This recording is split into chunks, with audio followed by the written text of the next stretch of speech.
Once again, we welcome you to Moving Forward with Young Voices. We are happy to welcome a new contributor. Today we have Jeffrey Schulman, who is joining us. He is, among being many things, a Young Voices contributor among them. He's also a PhD student at Groningen University in the Netherlands. And Jeffrey, I'm pretty sure I didn't say that name with quite the finesse that you would, but welcome to the show. It's very good to meet you. Yes, thanks so much. It's great to be here. Take just a moment, if you would, and tell us a little bit about who you are and what you do. Yeah, sure. So I'm now finishing up my PhD, and I do ancient history, and particularly the politics of the late Roman Empire.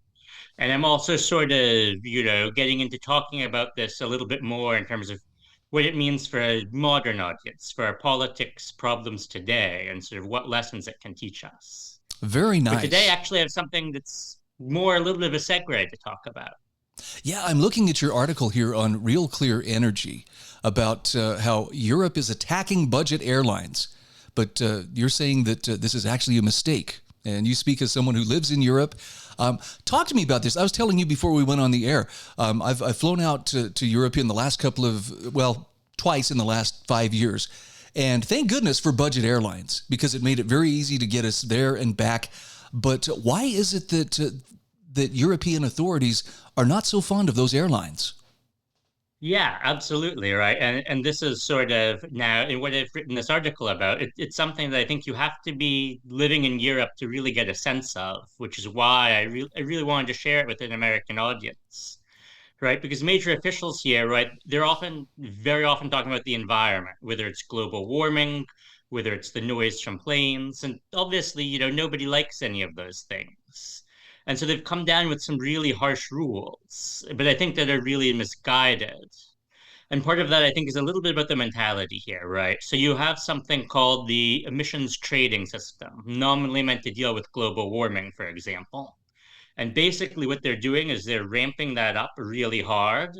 And that's just going to push the prices of plane tickets up.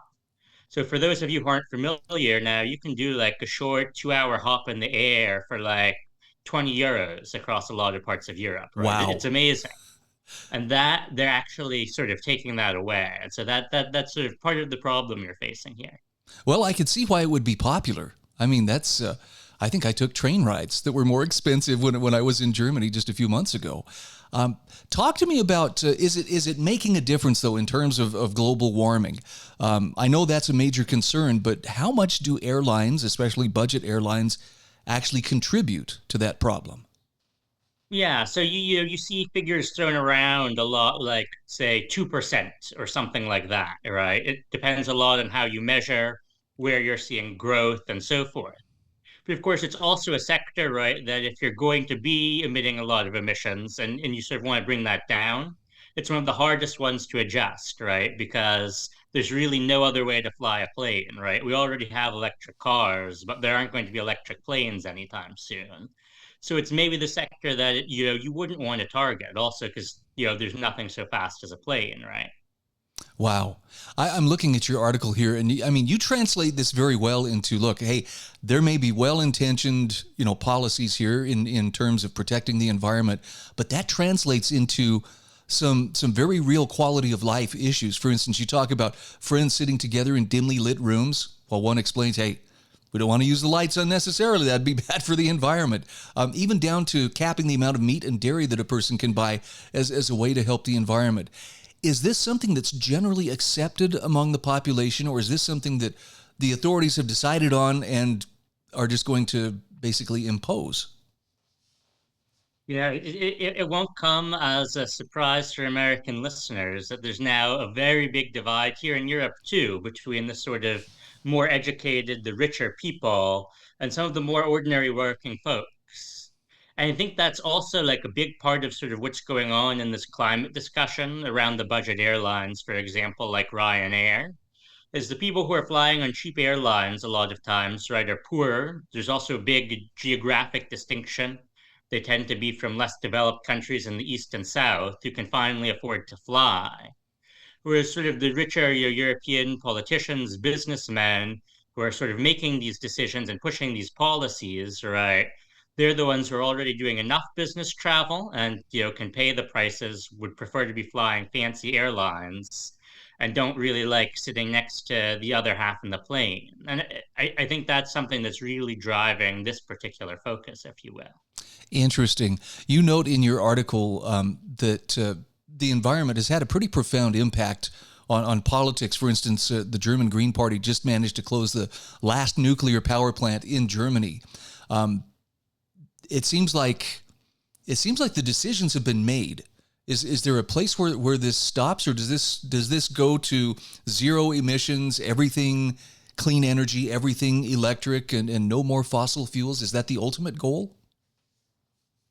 Um, you know, and a couple years ago, I would have said, all right, and European politics is good at delaying things, but they're not going to admit they're wrong. It would take a real shot. Now, in another policy area, right, you often saw, sort of European governments, politicians being very hostile towards the defense industry. And after the sort of major invasion in Ukraine a couple years back, you sort of saw a major change. So I don't think it's possible. I don't think it's impossible that you could see another major change in mentality. But I think it would take a real shock, and potentially a negative shock in terms of the economy here, for people to realize, we're making a mistake if we're, saying, okay, maybe poor people shouldn't be able to fly, right? Right, and I can completely understand, why those affordable airfares are very attractive. Traveling by train is an option, and I mean the train systems in Europe are extremely impressive, but it takes a lot of time. Whereas you were mentioning earlier, a 2-hour flight can land you in a lot of really exciting places, and if you're doing it for €20 or less, I mean that's a super attractive offer. Yeah, absolutely, right. And it's a sort of thing that you also can't replace the connectivity. So, for example, here you sort of see a lot of people now, students in Holland, where I live, and they have very often just gone on school trips, say, to Rome or to Athens, because it's just 2 hours by air. If you're paying, 20, 30 euros per student, this is an opportunity you can offer, right, that we don't really have in the US, right? The best we're doing. When I was growing up in Boston, we did one trip, we piled into the bus, drove down to Gettysburg, but that was about the limit of it, right? No trips to Rome or Athens. And that's the sort of thing, right, that would become much harder, particularly for middle class families, if policies like this go through. And so I do think it's the sort of thing that risks having, profound effect on the culture here. And it's something maybe that we want to sort of think about, making sure that we don't start getting into ourselves in the United States, right? Because the Europeans now, if these policies go through, they're going to be looking at paying, American level or higher airfares. But the trouble is that for many people here, and particularly in the sort of less economically developed countries, salaries are just much, much lower. And that means that, you're not going to be able to, afford that flight that, you or I would buy from, Chicago to Memphis, let's say, right? On that sort of a salary that's just not going to be workable. And so often these folks are going to be forced onto the bus. Well, we're down to about a minute or so left here. You mentioned in the article that often when these budget flights land, the passengers will burst into applause. Tell me a little bit about the dynamic behind that. What are they applauding? Yeah, it really shocked me when I saw it. And I think it's the job the pilot did landing the plane, which is, I'd like, okay, great, right? But I think you really have to be impressed by this to be someone who, a generation or two back wasn't going to be able to be flying, to sort of say, wow, this is an experience. There's sort of some of that, look at a wonderful opportunity this is. It's such an opportunity for me that I'm going to be applauding.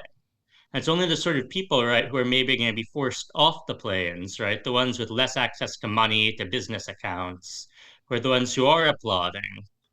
And so there's a real risk that those people, right, they're simply going to be stuck on the bus, and the planes will be, much more silent. Well, And maybe that's a good thing. here's hoping that those affordable flights continue at least for the time being.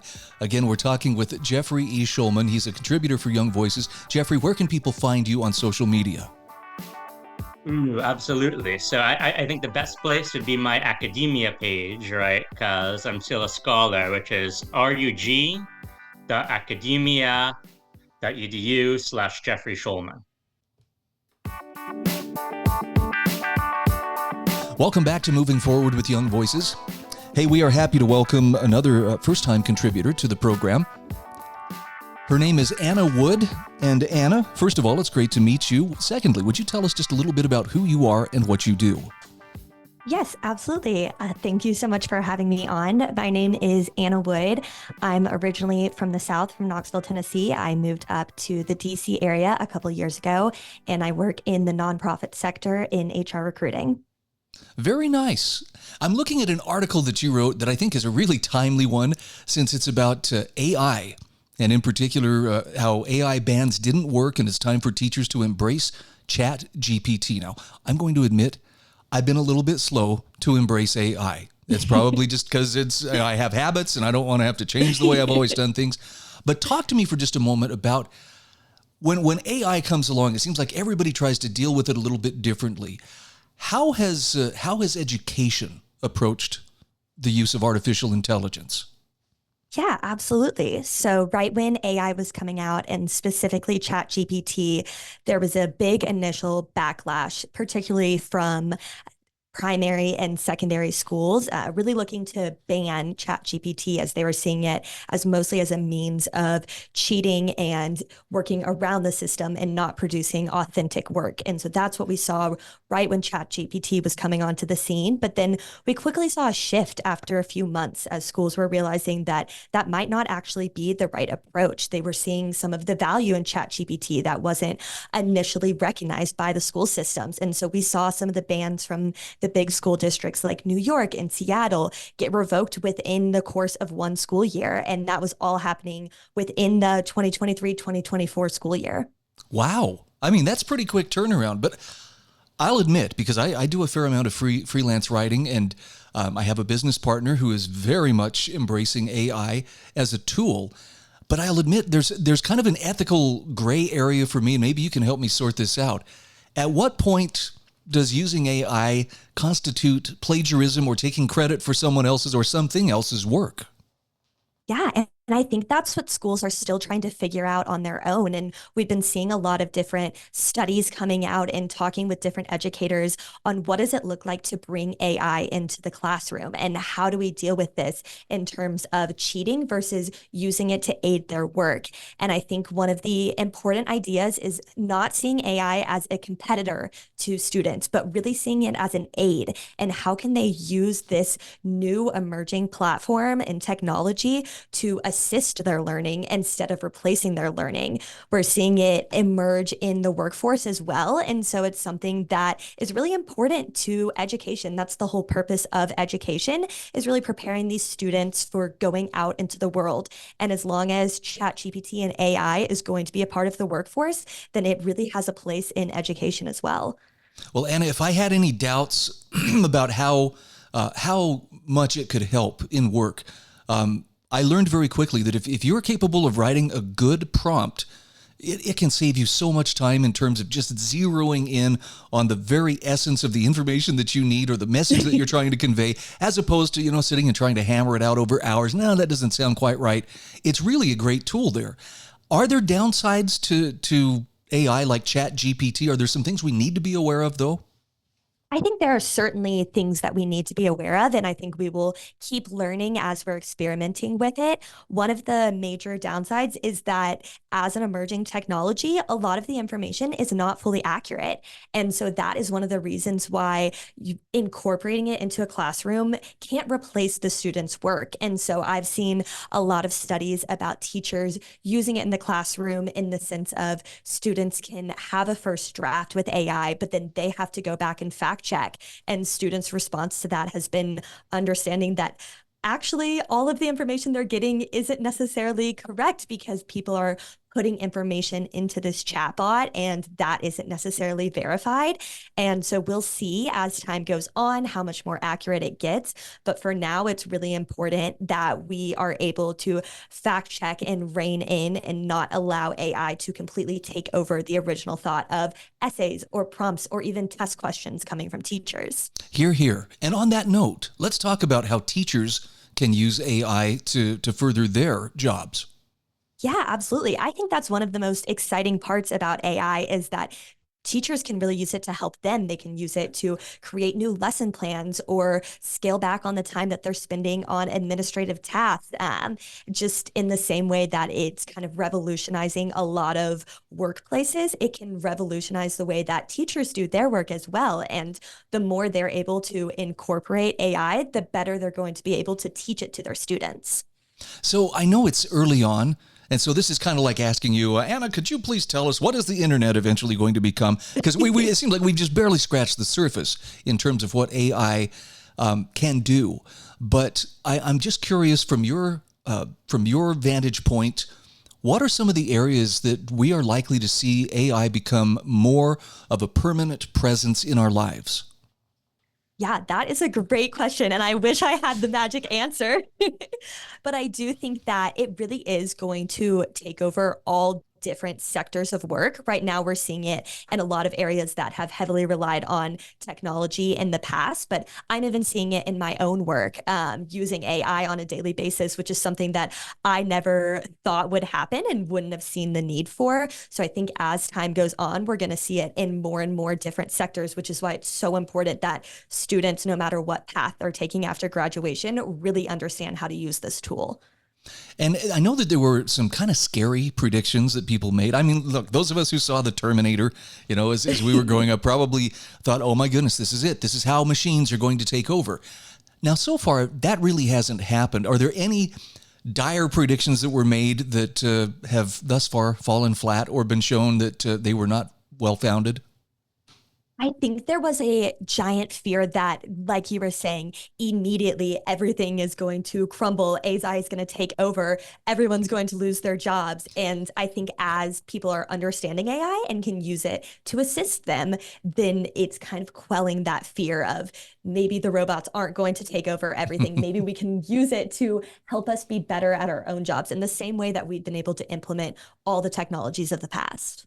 So what are some of the places for people who are either just getting acquainted with AI or perhaps like me have been a little bit reluctant to wrap their minds around it? What are some of the resources out there to help people better understand what it can do as well as teach us how to use it? Yeah, absolutely. I think one of the best ways to get started is just to experiment with it yourself. If you're wanting to learn about a new topic, then start tapping in ChatGPT or talking to the people that you're working with on a daily basis, whatever sector you're in, and seeing how they're using AI to really implement and uptick the work that they're doing. It can be applied in so many different ways in so many different sectors, which I think is one of the coolest parts about AI. So really digging into the professionals in your own world and seeing how they've been able to use it to their advantage. And I have to ask this because I know it's a very quickly moving field. In fact, it seems like when I started learning about it and using one version of ChatGPT, almost immediately there were better versions or better programs that came out. Is it hard to keep up with the latest, greatest? I mean, is it advancing, almost on a day-to-day or week-by-week basis?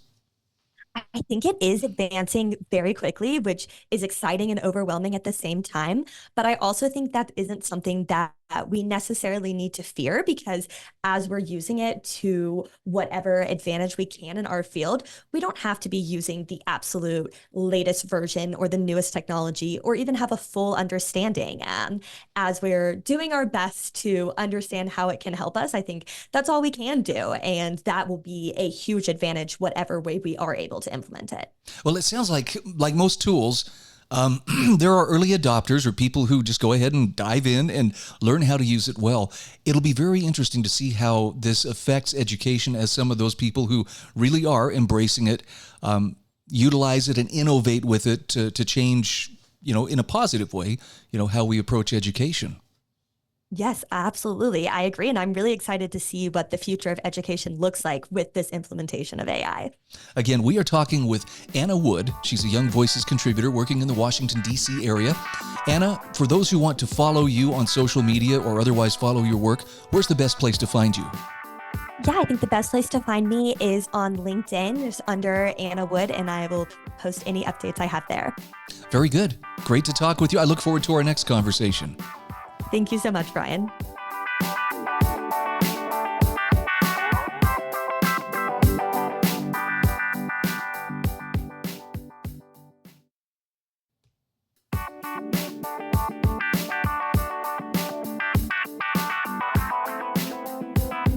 Welcome back to Moving Forward with Young Voices.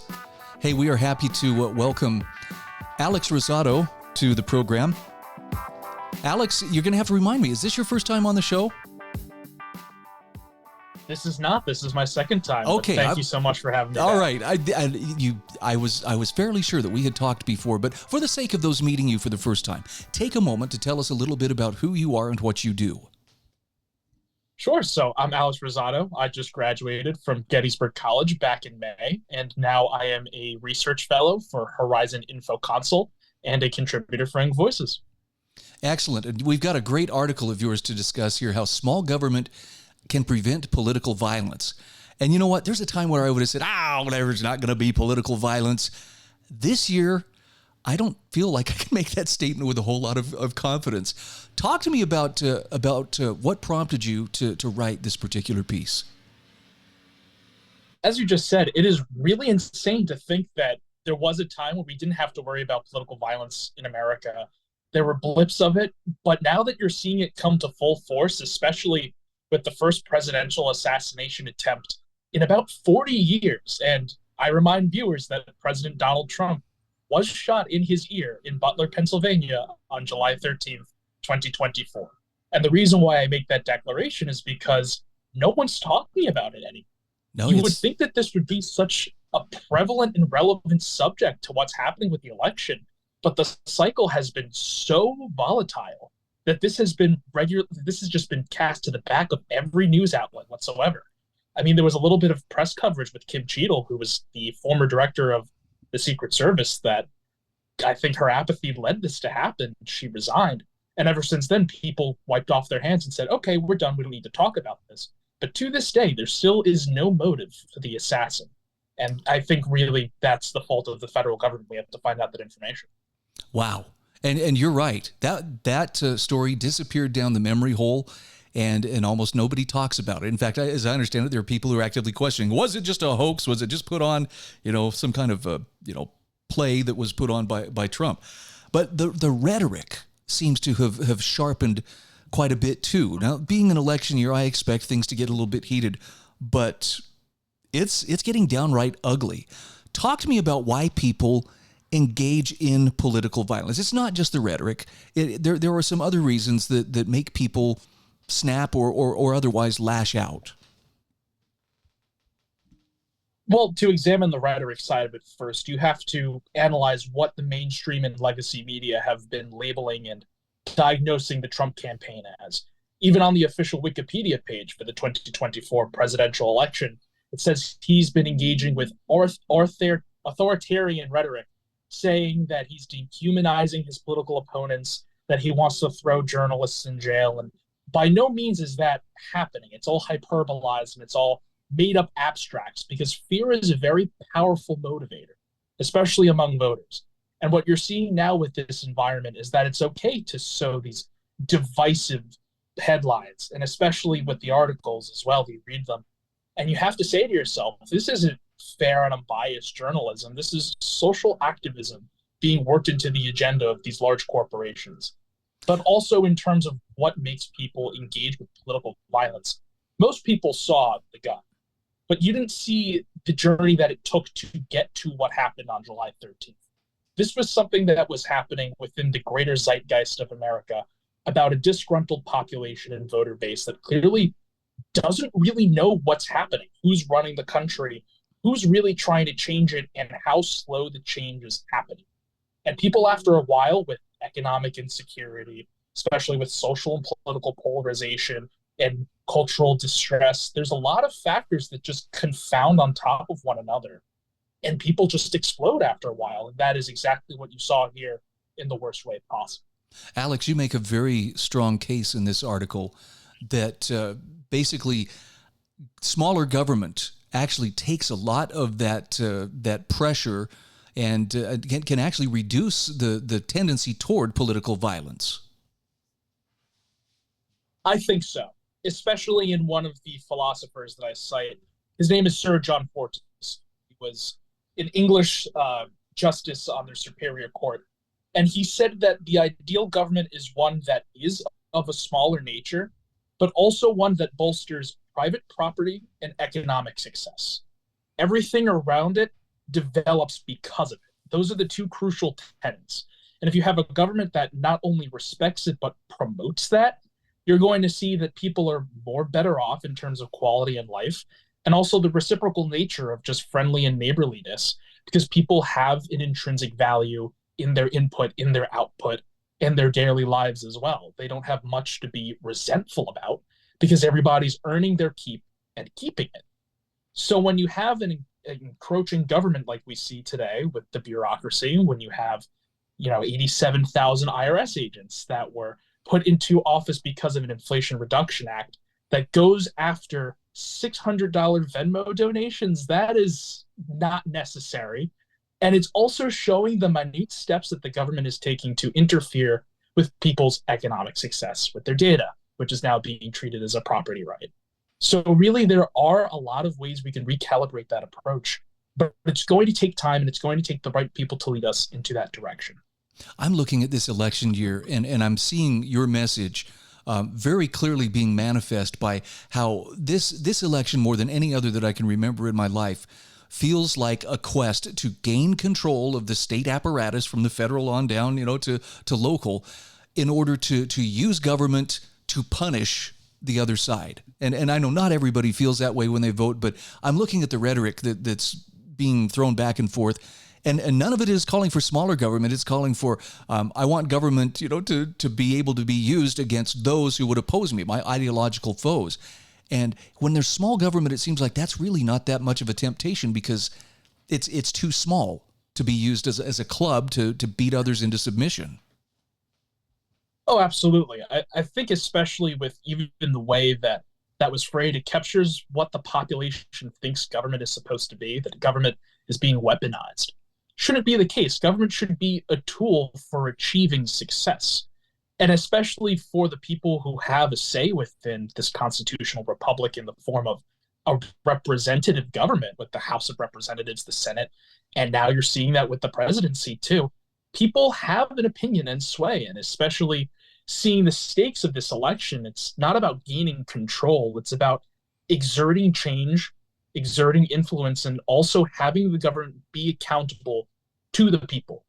And especially linking this back to the assassination attempt, there are still so many little details that the government didn't tell us about, that it took a ragtag group of journalists and other investigative figures to figure this out. Thomas Crooks has 3 encrypted overseas accounts, and he's 20. Name another 20-year-old that does that. Thomas Crooks had the ability to use the same firing gun range as the Department of Homeland Security. Name a 20-year-old who does that.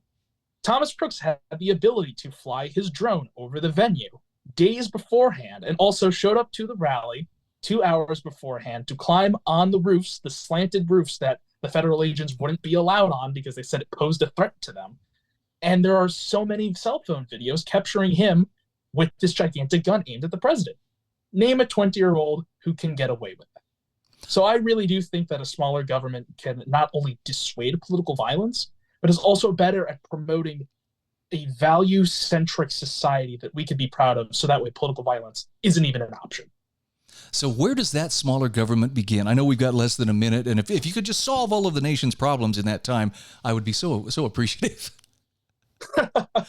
Well, we couldn't do it over 250 years. I thought I could do it in the next 30 seconds, but I really do think it takes the people itself to change their perception of what government can do for them.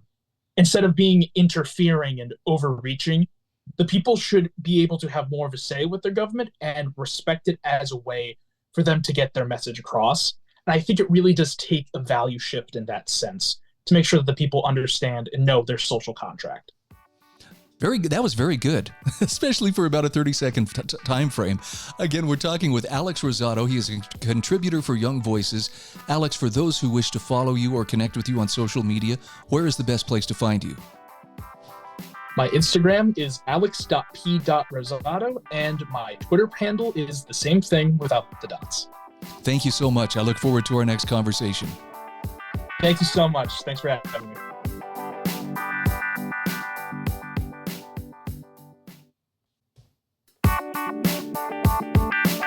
Welcome back to Moving Forward with Young Voices. This is our fourth and final segment today, and I am happy to welcome Andrew Davenport to the program.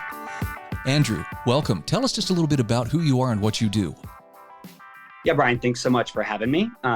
Like you said, my name is Andrew Davenport. I'm a policy and research associate with the California Policy Center, where I mainly focus on education and municipal finance issues. And so I recently wrote a piece about the high-risk dashboard that the state auditor took down. And this was a dashboard that was removed back in October of 2023, but now they've completely scrubbed all evidence of the dashboard that provided a lot of accountability and transparency for California finances. So what exactly was this dashboard? I think you mentioned in the article it was put in place in 2019, but what was it there to show? Absolutely, yeah. So I think the key thing to note here is at the state and local level, California has about $1.6 trillion in unfunded liabilities. That's debt, and that's largely made up of about pension obligations. So that's money that's owed to people's retirement accounts and such.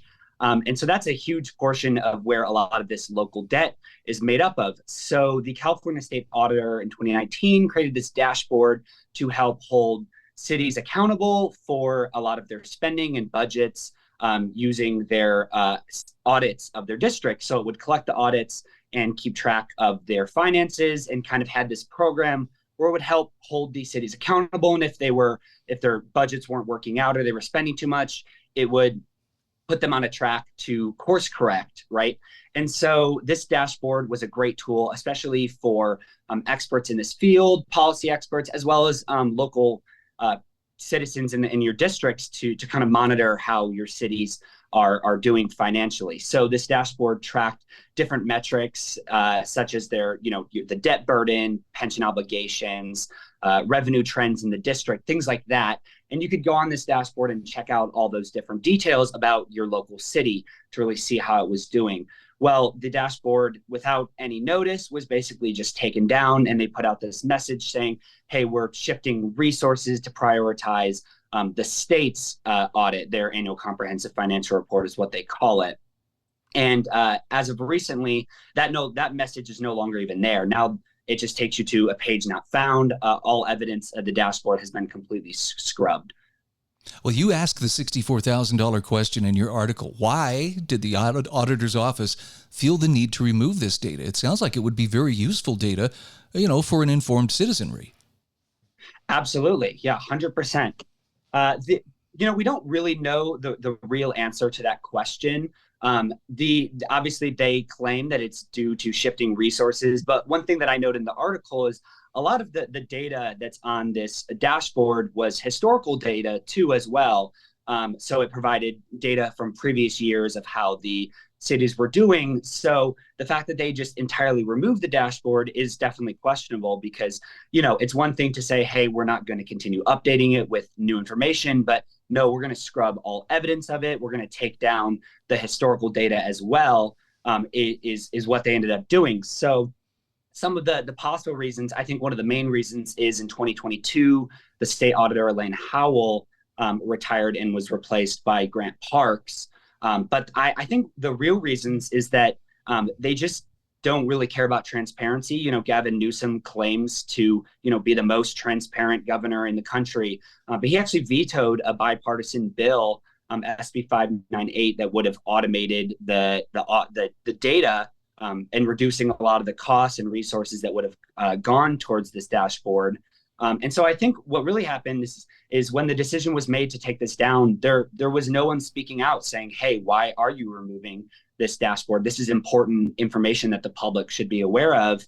And obviously, in the case of cities, a lot of city officials and leaders aren't going to speak out either, because what does this dashboard highlight? It highlights a lot of reckless spending, a lot of, local issues that they don't necessarily want highlighted, right? Because it highlights problems that exist at a local level that really the citizens of these cities should know about.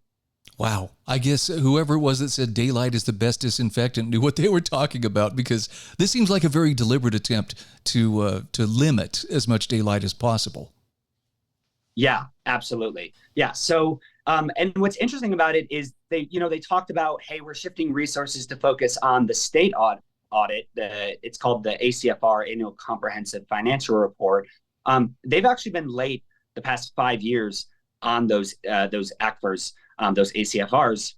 And what's interesting is in the most recent one, which was also late, the for 2023, what was revealed by it was massive information about basically a cover up by the Secretary of Labor, Julie Su, who's basically, she was the former California Secretary of Labor, who's now Biden's Secretary of Labor. So she moved up the ladder more or less in this kind of corruption scheme. And she is actually now just basically trying to forgive about $33 billion in unemployment money that she lost to fraud during COVID, from the federal level, now trying to forgive $33 billion of California debt that they owe. And so there's this whole situation where you have the audits that are late, you have the Secretary of Labor at the federal level, Julie Su, who's trying to cover up the impropriety that she's committing in the state of California. So there's this, it's a system that runs deep with a lot of corruption, and it doesn't get a lot of coverage because California has so many issues across the board. No, I can see that. And interesting, you note in there that this whole idea of having this dashboard isn't some kind of gotcha, to make sure that politicians are suffering trying to do their jobs. It's actually there to help them. And you cite the example of the city of El Cerrito in the San Francisco Bay Area, and how that dashboard actually was a help to them. Can you walk us through how it helped them? Yeah, absolutely. So the state auditors had a process where cities would be basically identified as low, moderate, or high risk cities due to these financial metrics that they were tracking. So they would accumulate all the data and then decide, okay, is this city low, moderate, or high risk? So this city of El Cerrito in the San Francisco Bay Area was determined to be one of these cities that was engaging in poor budgeting practices and just had a lot of expenses they couldn't afford. So because of this program through the high risk dashboard, the California state auditors was able to work with El Cerrito to basically redirect their course and get them to a place where their budget was in a much healthier position. And this is just one example of numerous other examples where cities were able to course correct because the state auditor was identifying them. And really what this takes is people at the local level, one, being aware, and two, being willing to change, right? Because one of the other issues that a lot of these cities have is that their audits, which are, have a specific due date, they are a lot of times not getting in by that due date and are actually very late on a lot of submitting these audits. So what does that mean? It means that these cities are creating budgets based off of numbers that are merely projections because they haven't actually done an audit of their city finances. So they have no real idea how they're actually doing financially. And yet they're saying, hey, we're going to, increase spending in this area, or we're going to issue a new bond, or whatever that decision is, right? Like they're making these decisions to spend more money oftentimes without any awareness. So what we're doing at the California Policy Center is actually developing a dashboard in-house to replace the California state auditors. We're saying, hey, if the state is going to take steps to reduce transparency, then we as the citizenry will have to step up and improve transparency. Man, good for you guys. I mean, this is how problems are solved. Often it's like, well, let's create a government program to do it. How about this time at the grassroots level or the nonprofit level, we go ahead and provide those tools to help. Is it likely that you're going to get pushback from some government officials and maybe accolades from others? That's a great question. I think it's possible that there may be some government officials who aren't too happy that we're highlighting their cities, their school districts as, maybe not the most financially responsible, committing some reckless spending. But I think we will get a lot of support from people who say, and this includes elected officials who say, hey, that's really helpful. Like you are actually stepping up and providing information that I didn't even know, right? Because a lot of, whether you're on a city council or you're on a school board, oftentimes they're not even aware of the issues that are going on with their budgets and such. Again, we are talking with Andrew Davenport. He is a Young Voices contributor. Andrew, where can people find you on social media? Yeah, absolutely. You can find me on Twitter at Andrew DAV18. Very good. Looking forward to our next conversation. Thank you. Absolutely. Thank you for having me, Brian.